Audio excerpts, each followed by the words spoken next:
नमस्कार मित्रों, सुप्रभात। मैं डॉक्टर सचिन जत्तावर हमेशा की तरह फेसबुक लाइव पे आप सबका स्वागत करता हूं। यह सिलसिला चलता आ रहा है। इस महीने बहुत सारी पावन बातें हो गई। 22 तारीख को प्राण प्रतिष्ठा हो गई, राम लल्ला हमारे जीवन में आ गए और मूर्त रूप से हमारे जीवन को मार्गदर्शित कर रहे हैं। 26 जनवरी को गणतंत्र दिवस हमने मनाया। देश का 75वां गणतंत्र, देश की मुस्तैदी, उसकी बुलंदी, उसकी ऊंचाइयों को दर्शाता हुआ गणतंत्र दिवस। तो स्वास्थ्य की भी बुलंदी और ऊंचाइयां राम मंदिर की तरह से दृढ़ और गणतंत्र दिवस की तरह सशक्त होनी चाहिए। तो कहीं ना कहीं यह बात मन में घर कर गई और इन्हीं बातों को लेकर मैंने सोचा कि क्यों ना एक नया विषय लिया जाए और दिन पर दिन में आने वाले विषयों पे हम बात करते हैं, जिनके बारे में आपके मन में जो भ्रांतियां आती हैं, जो कहीं ना कहीं गलत बातों के तौर पे आपके दिमाग में बैठ जाती हैं, तो उन्हीं बातों को लेकर हम चर्चा करते हैं। एक ऐसा ही विषय है जिसके बारे में लोग एक जुमले के तौर पे हमेशा स्वीकार करते हैं और उसका प्रयोग गाहे बगाहे भरपूर करते हैं, पर क्या उसमें कितनी सच्चाई है? अगर सच्चाई है तो कितनी विवेचना होनी चाहिए और कितनी गहराइयों से जांच होनी चाहिए, इसके बारे में मैंने सोचा क्यों ना आपसे सीधे सीधे वार्तालाप किया जाए। एक ऐसा ही मुद्दा है लो बीपी का। अनेकों अनेक बार मरीज जाते हैं, कहते हैं डॉक्टर साहब मुझे तो लो बीपी की बीमारी है। जांच करो तो ब्लड प्रेशर ऊपर का सिस्टोलिक ब्लड प्रेशर 100 के आसपास, डायस्टोलिक ब्लड प्रेशर 60 के आसपास। पूछने पे पता चलता है कि ना उनको कोई चक्कर आ रहा है, ना अंधेरा छाता है, ना शरीर में किसी ऊर्जा की कमी है। भाग दौड़ काम धंधा 24 घंटे बढ़िया सतत काम करते हैं, पर उनके दिमाग में एक बात बैठ गई है कि मेरा बीपी तो लो ही रहता है।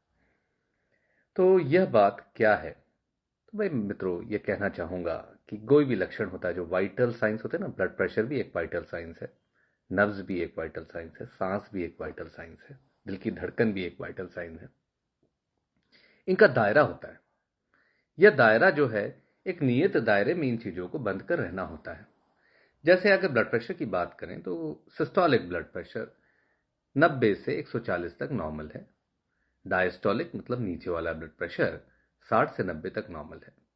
तो एक नॉर्मल आदमी है, best of the best health में है, उसको कहीं कोई बीमारियां नहीं है, कोई परेशानी नहीं है, एक्सरसाइज करता है, वो व्यायाम करता है, दुबला पतला है, शरीर में किसी भी प्रकार की अतिरिक्त चर्बी नहीं है, कोलेस्ट्रॉल उसका नॉर्मल है, शुगर नॉर्मल है, तो क्यों नहीं? और वो यंग है तो उसका बीपी 100/60 आ सकता है। और 100/60 मैं कहूंगा एक अच्छा लक्षण है, बुरा लक्षण नहीं है। तो जो अच्छा लक्षण है, क्योंकि इनको भविष्य में ब्लड प्रेशर की बीमारी होने की संभावना भी बहुत कम है। शरीर इनका मजबूत है, हार्ट इनका मजबूत है और हर प्रकार की ये गतिविधियां कर सकते हैं। तो ऐसे मरीज जिनको ये अवधारणा हो गई कि मेरा बीपी लो रहता है, उनके लिए बिल्कुल सशक्त तरीके से, स्पष्ट तरीके से बता रहा हूं कि वो स्वास्थ्य की ऊंचाइयों में है। उन्हें किसी भी प्रकार से आशंकित नहीं होना चाहिए। और आशंकाएं आती हैं तो मन में कुंठाएं जन्म लेती हैं, कुंठाएं जन्म लेती हैं तो कहीं ना कहीं मन की बीमारियां आप पे हावी होने लगती हैं। तो ऐसे मरीजों के लिए बिल्कुल स्पष्ट है। पर कुछ मरीज जिनका बीपी 100/60 रहता है, जो खड़े होते हैं तो आंखों के आगे अंधेरा आ जाता है, बैठ कर उठ रहे हैं तो अंधेरा आ जाता है, शरीर बिल्कुल लस्त पड़ा हुआ है, मेहनत करते हैं तो ऐसा लगता है थकान आ गई, संभाल ही नहीं पाते, गिर जाते हैं, बेहोश हो जाते हैं। ऐसे मरीजों को जरूर जब 100/60 आता है और ये तकलीफें होती हैं, चक्कर आ रहा है, घबराहट हो रहा है, आंखों के आगे अंधेरा छा रहा है, आप मेहनत का काम नहीं कर पा रहे हो, बहुत जल्दी थक रहे हो, तो उनको कहीं ना कहीं इन बातों पर ध्यान देने की आवश्यकता है। पेशाब कम हो रही है, दिल की धड़कन ऐसी है तेज हो जाती है ऐसे समय में, और जब आप नीचे गिर जाते हो, पैर लोग उठाते हैं तो आपको होश आ जाता है। तो बहुत सारे समीकरण इन मामलों में काम करते हैं। कई बार क्या होता है कि जब हमारे बच्चे जब हैं स्कूल में पीटी करते हैं ना, फिजिकल ट्रेनिंग, आप सबको याद होगा, हम लोगों ने भी बहुत की है। और वो पीरियड ऐसा है कि किसी को भी पसंद नहीं आता, क्योंकि स्वास्थ्य के प्रति जागरूकता हमारे यहाँ कम है। तो फिजिकल ट्रेनिंग का पीरियड हमारे स्कूल के दिनों में तो हमें बहुत बर्डन जैसा लगता था। ये क्या पीटी करा रहे हैं, क्यों करा रहे हैं, और उसको किया भी वैसे ही जाता था। स्कूल्स आज भी वैसे ही कर रहे हैं कि उसमें कोई किसी प्रकार की रुचि नहीं लग पाते, जबकि वो सबसे बड़ा पीरियड होना चाहिए, सबसे ज़्यादा महत्वपूर्ण पीरियड होना चाहिए, क्योंकि बच्चों में शारीरिक सौष्ठव की बुनियाद अगर आपने मजबूत कर दी तो उनका तो जीवन निर्बाध बहता जाएगा। सब बच्चों को ज़रूरत नहीं होती, बहुत लोग तो नैसर्गिक रूप से ही बहुत बलिष्ठ होते हैं, पर बाकी बच्चों को ज़रूरत होती है। उस समय अगर आप पुशअप्स के लिए लड़कों को उत्साहित करें, कुछ योग के लिए उत्साहित करें, कुछ फिजिकल ट्रेनिंग के लिए उत्साहित करें और सही दृष्टि और दृष्टिकोण से उनको प्रमाणित करें, तो बहुत से बच्चे बहुत बलिष्ठ हो जाएंगे।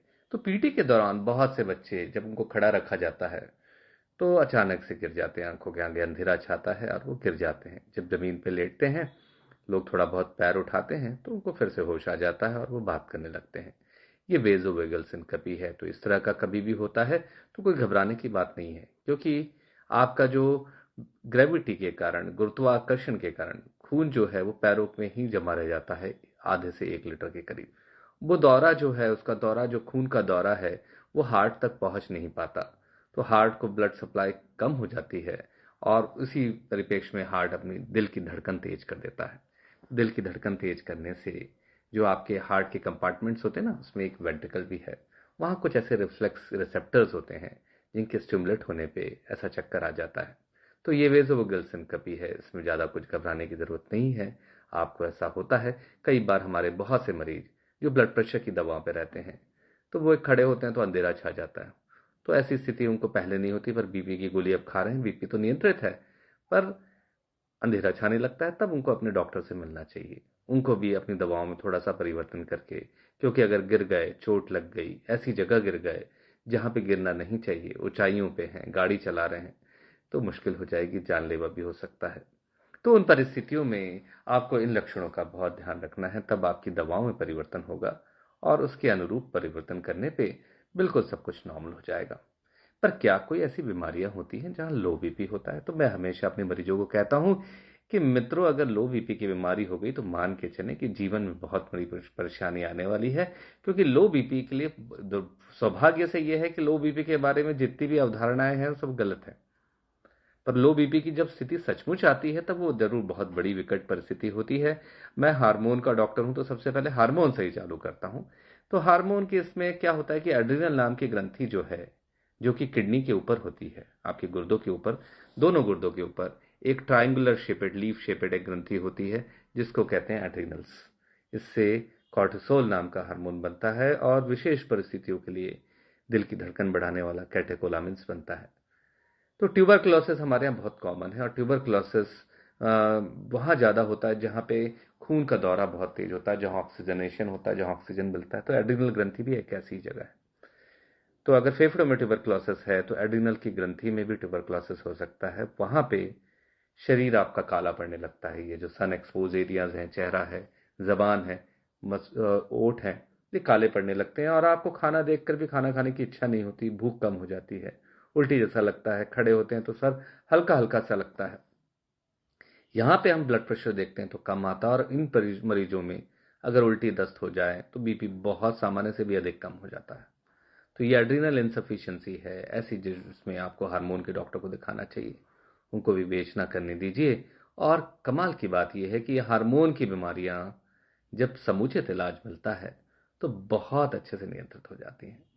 तो एक ये स्थिति बनती है। कभी कभार किसी को उल्टी दस्त लग गए, शरीर में पानी की बहुत कमी हो गई, वहां पे भी आपको ऐसे ब्लैकआउट्स होंगे और बीपी लो आएगा। तो वो परिस्थिति परिस्थिति जन्य है। आपको मालूम है कि शरीर में पानी की कमी हो रही है, इलेक्ट्रॉल पाउडर लीजिए और इस तरह के ओआरएस के घोल लीजिए, तो आपको ये स्थिति नहीं बनेगी। तो और अपने डॉक्टर से जल्दी जल्दी मिले। कभी कभार क्या होता है कि हार्ट की धमनियां ही रुकने लगती हैं, दिल का दौरा पड़ता है, फिर लेफ्ट वेंट्रिकुलर फंक्शंस खराब होने लगते हैं। तो हार्ट का वो भाग जो लेफ्ट हिस्से में है, वो जो पंपिंग एक्शन है, अगर वो अच्छे से ना हो तो छाती में पानी भरने लगता है, कंजेशन होने लगता है।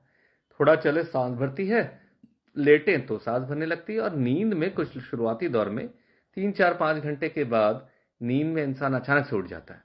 उसे लगता है कि ऐसा जैसे दम घुट रहा हो, सांस फूल रही हो, खांसी आ रही हो, और फिर थोड़ी देर बैठने पे सब ठीक हो जाता है। इसको पैरोक्सिस्मल नॉक्टर्नल डिस्निया कहते हैं।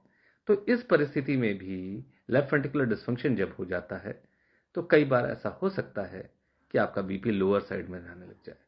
आपको तब फिर आपके डॉक्टर देखते हैं, उनको लक्षण मिलता है, तो फिर वो आगे विवेचना करते हैं।